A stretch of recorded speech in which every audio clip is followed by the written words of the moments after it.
India is the fastest growing economy, and today India is one of the important economy in the world. It is my great pleasure to virtually participate in this event focusing on the Indian debt capital market.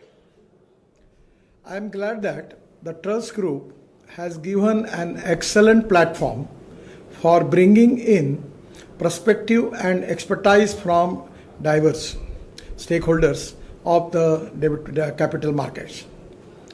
This would help investors to deliberate and explore opportunities emerging in the bond market of India's vibrant economy.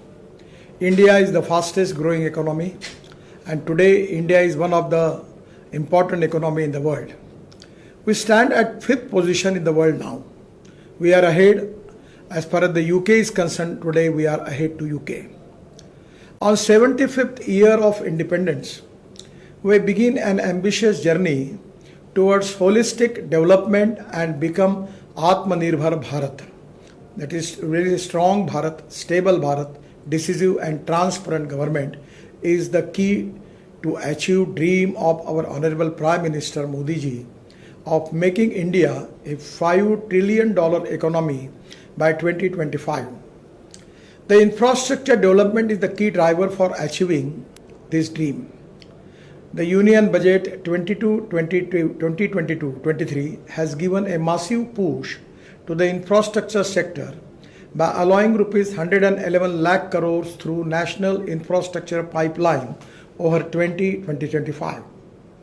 The focus of the Prime Minister Gati Shakti National Master Plan for multimodal connectivity to economic nodes. It is transformative approach for economic growth and sustainable development. The policy will encompass the 7 engines, that is roads, railway, airports, ports, mass transport, waterways and logistic infrastructure for economic transformation. The seamless multimodal connectivity and logistic efficiency is very important. Instead of planning and designing in silos, the project will be designed and executed with a common vision, and that is exactly very important. During my tenure in the ministry, we have executed infrastructure projects worth rupees 50 lakh crores. All this infra development requires substantial capital investment, and the government has also allocated road sector with 18% of this investment, that is rupees 20 lakh crore. We believe improved connectivity brings prosperity to the nation. India has 63 lakh kilometer of road network, and India has second largest road network in the world after USA. The national highway length is nearly 1.47 lakh kilometer, and total NH constructed in last 8 years is 78,000 kilometer. We aim to develop 2 lakh kilometers of national highway network by 2025 to further increase the speed of execution and strengthen the infrastructure development. Initiatives like PM Gati Shakti, National Infrastructure Pipeline and National Logistic Policy will help. It is expected to cut down India's logistic cost, making our locally infrastructure products globally competitive, and it will improve ease of doing business and facilitate integration with the regional and global value chains. Enhanced connectivity to the remote areas and new logistic policy will be the key driver for socio-economic development of that region. Because of good road connectivity, tourism will also get a big boost. Domestic and foreign tourists will visit remote and tribal areas to experience unique culture and traditions of this region. I want to tell you one thing. The investment in tourism, there is a 49% capital investment is going to be used for creating employment potential. We need the economy which is going to create more employment potential in the country. As far as our GDP growth is concerned, our 52 to 54% GDP is coming from the service sector, 22 to 24% from the manufacturing sector, and 12% is from the agriculture and allied activities. Our problem is 65% of our population is in agriculture, rural, tribal and forest India. We need to think on the line to make the economy of Jal, Jameen, Jungle and Janwar.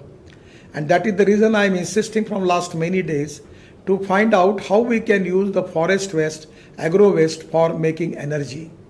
We have successfully experimented and already we have opened the plant in Panipat, having 1 lakh liter of ethanol per day and 150 ton of biobitumen from rice straw. Now we have a successful technology, tractor molded unit. We can take it up to the farm and where we can get biobitumen from parali, and because of burning of parali is a big problem into the Delhi area where we are facing crucial problem. The two important theories which I always telling the people, that one is knowledge. The innovation, entrepreneurship, science, technology, research, skilled and successful practices. We name it as knowledge, and conversion of knowledge into wealth is the future. And second important thing is no one is waste to wealth. I will request all of you to support the initiative and startup who are making waste to wealth. We have electric vehicles, now green hydrogen we are making, we have hydrogen car, flex engine car. It's very popular, cost effective, pollution free. Now just before some days I was in Mumbai, I got an opportunity to launch double decker electric bus. For even transport sector, the present diesel bus is giving 115 rupees per kilometer expenditure, and the electric bus non-AC 39 and AC bus 41 rupees per kilometer. So we can reduce the ticket rate by 25 to 30%, and I suggest the best management that you start luxury air conditioned buses to connecting to financial area, particularly Flora Fontaine, VT and your all area will be connected by air conditioned AC buses, and the people will prefer to come to the office by electric bus having the laptop in them and just like a seat like business class, and it can also reduce the problem of traffic jam and pollution in the Mumbai. And this initiative is economically viable. Even in the road sector, we are making lot of profits. Just we have now a lot of BOT, PPP, hybrid annuity, then InvIT model. I just remember 10-20 days before in Mumbai, our issue was subscribed in the InvIT model for the common public, and the time period was 10 days, but first day within 7 hours it was oversubscribed 7 times more, and that was the response from the capital market. I am giving you one example in Mathura. I have already executed one good project, economically viable, in hybrid annuity. The project is 80 MLD of sludge we have taken, and we making clean water from that and giving it to Indian Oil refinery in Mathura. They are giving 20 crore rupees every year for getting that water. And now the project is in hybrid annuity. The company is Triveni Engineering. The 60% investment is from Triveni Engineering and 40% is from the government as a grant in aid. And we are getting 20 crore rupees per year, and the project is economically viable. Even in the solid waste management and liquid waste management, we can make the investment of 5 lakh crore. Even the public transport, there where I will request all of you to invest in it, in electric buses, mass rapid transport on electricity, trolley buses. Now we have electric truck, electric tractor, and the economics is so attractive that we can save a lot of money on that and reduce the pollution. So this type of new technology, new innovation, new research. We are now making 260 ropeway, cable car and funicular rail. These are the future. Now I am giving you the example of Mumbai. When I was minister, I started Ro-Ro Ro-Pax between BPT and Alibag. There is a good response. And at that time we have prepared the report that connectivity of new airport in New Mumbai by waterways. Anywhere, either from Vasai, Virar, Kalyan, Dombivli, anywhere, within 70 minutes you can reach to the airport. And that can be possible, and it will reduce the traffic jam and pollution in Mumbai. So the water taxis, at least 10,000 water taxis we can get in the sea, and it can create employment potential, reduce the pollution and also reduce the time period. So this type of new technology, new innovation, new research is very important, and for that reason the capital is very important. The projects are economically viable. I'm not talking about taking any charity for that. I'm talking with you with the economic viability with good internal rate of return. So my suggestion is in the initiative, if the people like you, if you can support, it can be a great support for the development of our country. Because government has lot of limited as per the resources are concerned. And connectivity will also help to develop the healthcare and education facilities in these remote areas. And where also there is also a good investment. You just take the example, the private universities are doing excellent jobs. Today I am in Guwahati and I am going to the convocation of the private university having the students more than 20,000. So the way in which the university is developing, education institutions are developing, that is also like the industry. They get the good profits from that and they maintain the quality. In the international level, our lot of students are going abroad and we're doing lot of investment there only for their education. If we have the facility of good education, having the joint venture with the international universities, international health services institutes, we can even in India also we can make it. So these are the field where we can take the cooperation of public-private investment and people like you who can invest and who can get the good returns. The government is also supporting domestic manufacturing and encouraging localization of industrial needs. Various production-linked incentive schemes are functional to boost local manufacturing. I am giving the example of semiconductor. We have the import of crude oil of 16 lakh crore and we are expecting the import of computer hardware, electronic hardware of 25 lakh crore. We have now already we have got a mobile phone, laptop. Everywhere, even today we are facing the shortage of semiconductors. So there is a huge profitability and huge economic viability is there. And these are the fields which are very important for the future of our country. So we must work together to bring the concept of economic nationalism and we are committed to provide basic infrastructures towards affordable houses, clean water, primary health care, education and accessible mass public transport for our citizens. We wish to bring cultural shift amongst the mindset of the people. Road safety, land discipline, concern for environment, use of sustainable construction material and alternative fuels are being encouraged. The Indian highway infrastructure is developing at a rapid pace. The world is amazed with the speed of execution of infrastructure projects, especially the expressway and access control corridors, connectivity. All economic nodes of the country have put us on the fast track of economic progress. From a very low construction rate of 4 km per day, we have now reached around 40 km per day. This is a world record. We have 6 world records in this year and this is also one of the world record for the fastest road construction per year, per day. And we have made few more world records. Now the construction of 75 km single lane bituminous concrete road in the record of 105 hours and 35 minutes. This stretch is on NH 53 of Amaravati-Akola section in Maharashtra. Laying of highest quality of dense bitumen over road length of 50 km single lane in 100 hours at Delhi-Vadodara Expressway project in state of Gujarat. Construction of 2.5 km long 4-lane cement concrete road in 24 hours near Vadodara in Gujarat. Laying of 26 km long single lane bitumen road at Solapur-Bijapur section of NH 52 in just 21 hours. The Nagpur Metro and NHI constructed longest multi-layer double-decker viaduct of 3.2 km between 3 metro stations. These achievements give us recognition not only in India but in the whole world. Our ministry wishes to improve ease of doing business in highway sector and some of the initiatives are awarding projects only when 90% land is acquired.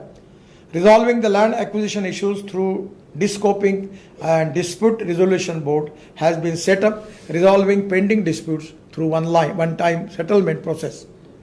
Refinancing HAM projects having COD, awarding financial closure within one working day to concessionary. Lenders and benchmarks are there. Interest rate are annuities linked to market rates. Increase in number of payment milestones. Relaxation in technical and financial eligibility criteria for road tunnel projects and this would facilitate participation of small or entry-level contractors. During 2014, there were around 400 road projects worth rupees 3,85,000 crores which were stuck because of multiple reasons. Due to such issue in the infrastructure sector, investors had lost confidence in the infrastructure sector. But it is a good for you that I want to tell you, we resolved the issues and we saved the Indian bankers from the NP of 3 lakh crores. Our ministry has resolved all these issues and saved banks from an NP around 4 lakh crores. This got back the confidence of investors in this sector. Our government, under the National Monetization Pipeline plans to monetize asset worth rupees 6 lakh crore, from which funds can be raised for construction and development of NHAI, and so NHAI has the largest share of 27% under the National Monetization Pipeline. There is a very good news for the investors and common people that we have just launched InvIT bonds, and we already I have tell you about the success story of that, which already got listed on NSE and BSE Stock Exchange on 28th October 2022. And this 7 times over subscription is giving us a positivity and confidence, and it is really a great thing from the investor, which they have lot of beliefs on us. Earlier, only big institutional investors were allowed to invest in InvIT bonds. Now, InvIT bonds will offer opportunity to small retail investors to participate in the growth of our country by investing a minimum of rupees 10,000, and it can be a common man like compounder, constable, journalist, government servant, retired people, pensioner people, they can invest in it. And we have reserved 25% of the InvIT bonds for retail investors. Now we are planning to increase this limit to 50%. They will get returns of 8.5% per year as compared with the fixed deposit. You just compare it. And every monthly they will get the return, and which can be credited to their accounts on a monthly basis. InvIT bonds are very credible financially instrument for investment. InvIT bonds carry AAA rating, which assures about the quality and credibility of these bonds. This is a great opportunity for retired citizens and salaried people to invest and get healthy returns while driving growth of our nation. The common Indian person collectively has the power to shape our future and achieve the goal of making India a superpower. I am really happy. With these words, I am giving my thanks to all of you. Without your cooperation, we cannot fulfill our goal. We need support from investors, support from bankers, and already the lot of foreign funds, pension fund, insurance funds, they are interested to invest in the infrastructure of India. But I will request all of you as a stakeholder that you plan new models, new instrument, come to me. We are very positive and considerable, and we will take your help and taking money from the Indian market and giving benefits to the common man. For that reason, it is really a great opportunity for me to interact with you. I am really happy to interact with you. I am giving my all best wishes to all of you and for this conference. I am in Guwahati. Presently, I am taking the review of Northeast projects, and that reason it was difficult for me to attend personally there. Once again, I am giving my all best wishes to all the delegates, your trust group, and all the stakeholders. And once again, I request all of you to please consider your investment for infrastructure in India. That is not only giving you only profit to you, but that is your contribution for development of new India. To make Indian economy #1 fastest growing economy in the world, and we can make India as #1 economy in the world. You are going to create more employment potential for the people, and that is the dream of our government, to eradication of the poverty by creating more employment potential in rural, agriculture, tribal and the forest area. The technologies are available, and the people like you, if you can invest in that project, it can be a great thing for the development of our country in the backward area. I am really happy. I am giving my all best wishes to all of you. Once again, thank you very much. Namaskar.